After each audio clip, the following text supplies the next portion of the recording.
अशोक गहलोत के लिए बसपा से कांग्रेस में शामिल हुए लाखन मीणा हमारे साथ मौजूद, उनसे बात करते हैं। काफ़ी चर्चाएं हैं कि जो बसपा से कांग्रेस में आए हैं उनके क्या आगे रहेगा, क्या कहना आज आपका कुछ? ऐसा है, हम बसपा से कांग्रेस में आए हैं। आपको पहले भी बताया है, हमने सरकार को मजबूत करने के लिए आए हैं, प्रदेश के विकास के लिए आए हैं और आगे क्या होगा उसके लिए हमारी ना सीएम साहब से किसी प्रकार की बात हुई है कि हमें आगे कुछ लोभ है या लालच या किसी प्रकार की कोई बात है, वो हमारे बीच में किसी तरह की नहीं है। ऐसा है, पार्टी का तो भविष्य रहेगा, लेकिन जो जाने वाले हैं इनके भविष्य का पता नहीं है कि इनका भविष्य क्या होगा। पार्टी का स्थिर है, सरकार स्थिर रहेगी, 5 साल चलेगी। और जो पार्टी छोड़ कर गए हैं उनके भविष्य का कोई पता नहीं कि उनके भविष्य कहाँ जाकर रुकेगा। वो कांग्रेस में जाएंगे, निर्दलीय रहेंगे, क्या रहेगा, लेकिन ये बीजेपी में जाएंगे। ये निश्चित तय है कि सरकार 5 साल चलेगी और स्थिर रहेगी। देखिए, मैं समझता हूँ कि समाज बहुत जागरूक है। अब गुर्जर समाज वो पहले वाला समाज नहीं रहा, पढ़ा लिखा है, शिक्षित है और वो सब चीज़ों को जानता है, अपने हित और अहित को दोनों को जानता है। मैं तो समाज से केवल ये निवेदन करना चाहता हूँ कि हमें बहुत सारी चीज़ों को गंभीरता से लेना चाहिए। उस दिन को भी हमें याद करना चाहिए कि जब हम आरक्षण के लिए 72 लोगों की हमने अपने शहीद किए, उसके बाद भी हमें आरक्षण नहीं मिला। हमें आज का दिन भी देखना चाहिए।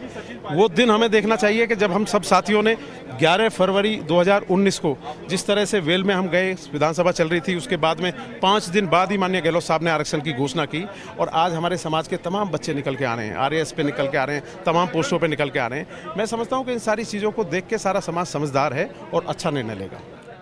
अब देखिए, जहाँ तक धमकियों का विषय है, मैं सारी चीज़ों को माननीय सीएम साहब के संज्ञान में डाल चुका हूँ और डीजीपी साहब के संज्ञान में डाल चुका हूँ। मैं समझता हूँ कि उसमें जब तक रिजल्ट ना आए कुछ बोलना ठीक नहीं। देखिए, ये जो प्रकरण हुआ बहुत दुर्भाग्यपूर्ण है। एक चुनी हुई मजबूत सरकार, इतनी मजबूती जो अच्छा काम कर रही थी, उसको अस्थिर करने की जो बीजेपी ने कोशिश करी है वो बहुत दुर्भाग्यपूर्ण है। लेकिन हम विश्वास दिलाना चाहते हैं, जनता ने हमें बीजेपी के खिलाफ बहुमत देके यहाँ भेजा था, उसके खिलाफ हम सरकार को स्थिर करने के लिए सरकार के में शामिल हुए और ये विश्वास दिलाना चाहते हैं आगे भी ये सरकार मजबूती से चलेगी और स्थिर रहेगी। हजारों प्रलोभन सबको दिए जा रहे हैं, ऐसा कोई नहीं बचा जिसको रीच करने की कोशिश नहीं की होगी। लेकिन असल बात तो ये है कि हमें जनता का हित का ध्यान रखना है। सरकार को मजबूत करने के लिए आप कांग्रेस में आए, लेकिन सरकार को स्थिर करने के लिए कांग्रेस वाले बागी हो रहे हैं। ये बहुत दुर्भाग्यपूर्ण बात है। और असल बात तो ये है कि मुख्यमंत्री जी की जो छवि है, इससे पूरी बीजेपी सेंट्रल लीडरशिप भी परेशान है। जिस तरीके से उन्होंने अच्छा वो काम कर रहे हैं, चाहे सबसे पहले कर्फ्यू मुख्यमंत्री जी ने निर्णय लिया, उसके बाद भीड़ वाला मॉडल की पूरी दुनिया में हमारी तारीफ हुई और उसके बाद में जितने भी जो काम सरकार कर सकती थी, सबसे ज़्यादा टेस्ट हम लोग कर पा रहे हैं, बहुत ज़्यादा टेस्ट हम लोग कर पा रहे हैं। तो कहीं ना कहीं अमित शाह जी और मोदी जी परेशान है मुख्यमंत्री अशोक गहलोत जी की छवि से और इस तरीके से वो इसको अस्थिर करना चाहते हैं। ये जो अग्नि परीक्षा हो रही है एक तरह से आप सभी विधायकों की, यह परीक्षा पास कर पाएंगे आप लोग? देखिए, राजस्थान की सरकार के पास पूरा बहुमत है। गवर्नर साहब को हमने समर्थन पत्र भेज दिया, माननीय मुख्यमंत्री जी ने। सरकार को किसी तरह का कोई खतरा नहीं है, पर जिन लोगों ने जो किया है वो सब गलत है। हमारे अपने ही लोग थे। हम लोग बसपा छोड़ के कांग्रेस पार्टी में इसलिए शामिल हुए थे कि राजस्थान की जनता का हित हो सके, राजस्थान में विकास हो सके। राजस्थान की जनता ने जो बहुमत कांग्रेस पार्टी को दिया है, अब पूरे 5 साल सरकार के साथ रहकर जनता के विकास के काम कराए। एक बार फिर गोड़ा साहब, फिर 6 के 6 जो हाथी मेरे साथी जैसी जो है पूरी कहावत आपने दिखाई है।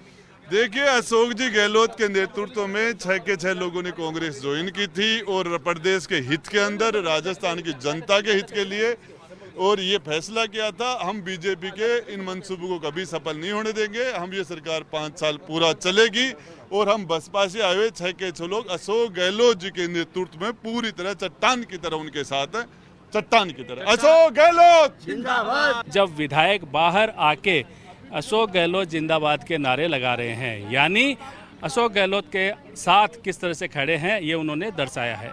कैमरामैन विनोद गोस्वामी के साथ Naresh Sharma, first India news, Jaipur.